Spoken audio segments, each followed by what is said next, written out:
It's important to read it.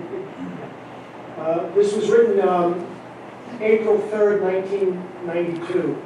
Before I begin, I have a favor to ask. I'm going to ask that you listen to what I have to say. Remember, he's speaking to the students at Telstar.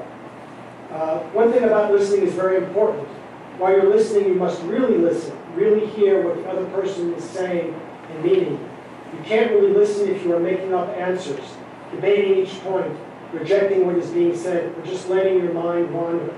For the next few minutes, I'm asking you to try to hear what I have to say and hear it with an open mind.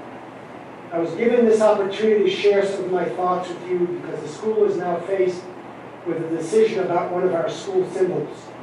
Before I say anything about that symbol, I want to talk briefly about symbols in general. A symbol is a strange thing. It isn't the thing it stands for, but it often represents important characteristics of the thing it stands for. We often become so attached to our symbols that we will respond in unpredictable ways. I have seen people with tears in their eyes when the Stars and Stripes is passing in a parade. I have witnessed them cheer at the very sight of that flag. We come to associate very strong emotions with symbols. Therefore, symbols are one of the most difficult things to discuss calmly. The U.S. flag is one of our best-known symbols. It has 13 horizontal stripes, 7 red alternating with 6 white, and in the upper corner near the staff, a rectangular blue field containing 50 5-pointed stars. The stripes symbolize the 13 colonies that became the original 13 states. The stars represent the 50 states of the Union. The Continental Congress chose the colors to stand for specific things. White they chose because they wanted to stand for purity and innocence. Red for courage. Blue for vigilance and justice. Not many of us stop to consider these things. Yet the flag is a powerful symbol of who we are, what we stand for, what we hope to be. That much we know. I believe that a symbol, if it is to be meaningful, must represent who we are, not who someone else is. No one would suggest using a swastika, for example, to represent the U.S. In order to decide upon the appropriateness of any symbol to represent us, we need to consider who we are. Just who are we, those of us who live in this area of Oxford County in the state of Maine? Look around. What you will see is people who are, for the most part, white. Most of our names are either of Anglo-Saxon or French origin. We are people who live in rural, small-town America in an area nearly as far north as you can get and not be in Canada. Is there any reason to question the choice of the Confederate flag as an appropriate symbol for us? I think so. The Confederate flag originated in the South during the Civil War. It was at that time associated with dividing the nation in two. It represented an effort to make the United States into the divided states. It stood for the forces trying to maintain slavery. It became the symbol of defeat. If we are to live in a rural, small-town part of Mississippi, perhaps one could make a weak case for using the flag as a symbol even today. It originated in that part of the nation. It was a battle flag for the ancestors of today's white Southerners. While I was looking through a book about the Bethel area, as it was at the time of the Civil War, I found out that 8 men from here left to sign up in the Norway Light Infantry after Lincoln's first call for troops in April 1861, because that was the closest military unit to Bethel.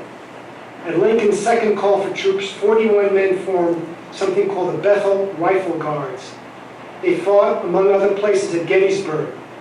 One of Maine's regiments, the 1st, suffered more casualties in one battle than any other regiment in the war. The 1st Maine lost 635 men of its 900 during one 7-minute period at Petersburg. The 20th Maine Regiment may literally have saved the Union by turning back a Confederate charge at Gettysburg.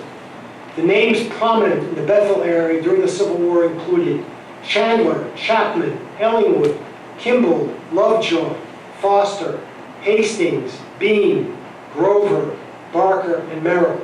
Do they sound familiar? They should, because they are who we are. Can you imagine the reaction of these people who sacrificed and in some cases died to save the Union if they could somehow be here with us today and find out that the flag that represents their local public school is the flag of this Union? Before I continue, I want to point out something about flags and this area. Go out into the communities around here and look through the cemeteries at Memorial Day. In Andover, Gilead, Newry, Woodstock, and Albany, as well as Bethel. Find the graves of Civil War veterans. Look carefully at the flags you find at the grave sites of these veterans.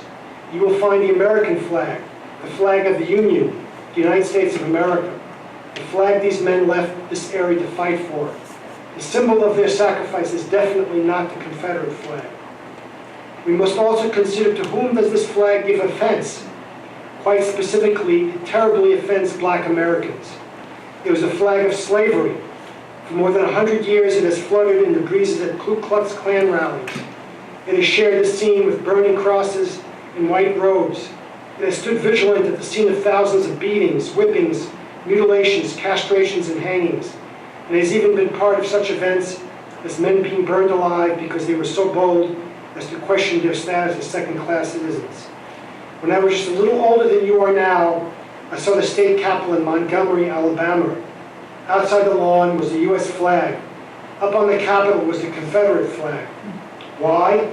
Governor George Wallace of Alabama refused to fly the U.S. flag higher than the Confederate flag because President Kennedy wanted a law helping blacks to get the right to vote and to use public facilities. As I said earlier, symbols gain their power to affect our emotions because of the things we associate with them. Some pretty awful things have been associated with the Confederate flag. How did we come to be associated with the rebel flag? It wasn't something that happened overnight when the school began. Our first symbol was the Telstar satellite. At that time, the most advanced communication center in the history of the world was right here in this district. The name of the school was chosen in its honor. The replica of the Telstar satellite has stood here in our auditorium for almost 20 years. It was us. It was who we are. Later, people wanted a mascot to represent them at games. They chose Yosemite Sam because of his rebellious nature and fierce independence. Remember, Telstar was born in the decade of the rebellious 60s. In order to use Yosemite Sam, we had to get permission from Warner Brothers, who had the copyright on the Yosemite Sam image. Some people objected to this because he was really a cartoon character in somebody else's imaginary world, because he was a little too violent in a random sort of way. But he caught on and has proved to be not very offensive to many. But what about the Confederate flag? At first, it was not very important as a Telstar symbol. It was chosen for the simple reason that people were looking for something to represent rebels, the name chosen for our athletic teams. The University of Mississippi at the time used the rebel flag to wave at Mississippi football games. Somehow the Deep South symbol became associated with Telstar. I wish they had chosen something else. A ram, a mule, a billy goat, almost anything else. As time went on, people in this district came to use the stars and bars more and more often.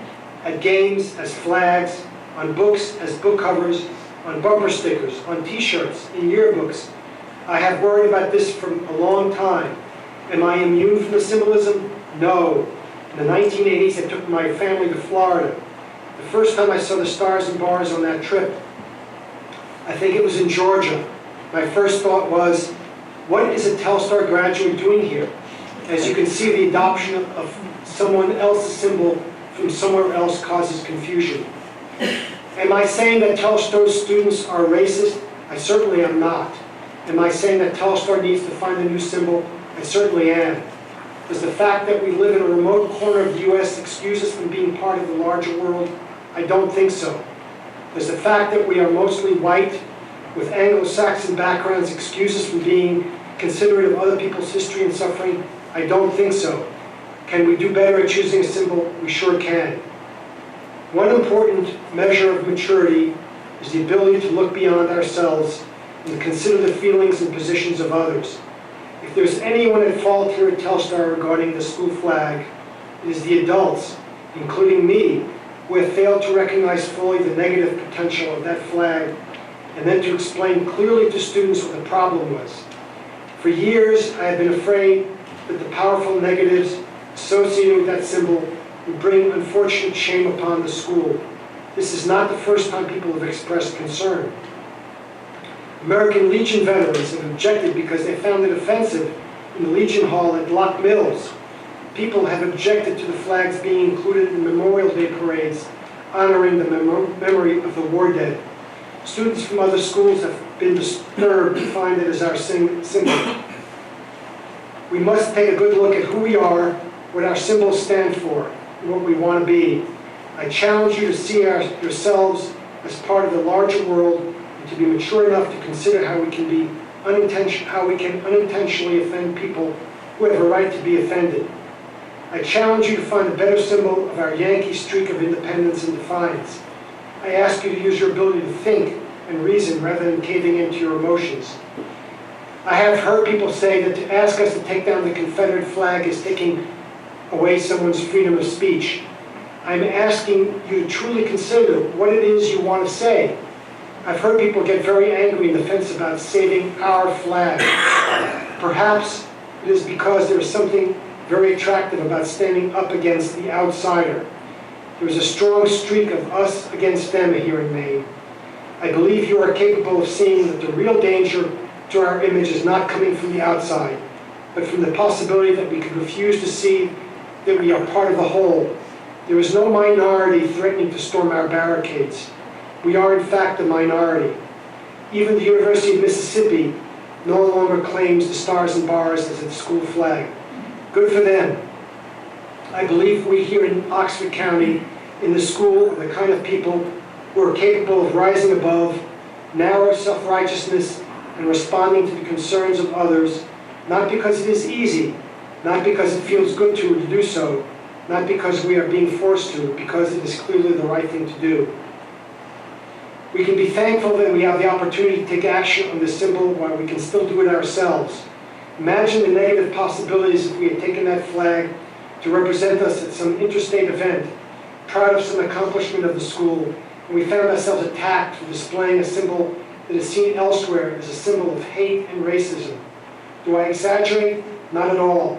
That flag is making a strong comeback at skinhead rallies where it is flown beside the swastika, and at Aryan nation gatherings with a venom of hatred towards blacks, Asians, Jews, gays, Roman Catholics, Hispanics, and who knows what else is spread to help purify America. I have been part of this school longer than most of you have been alive.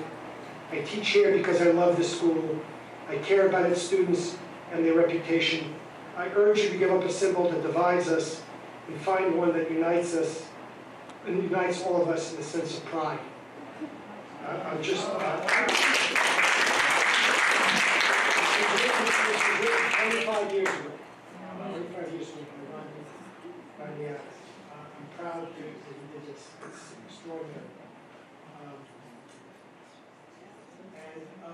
One last thing I wanted to mention, and I should put it up here. There was a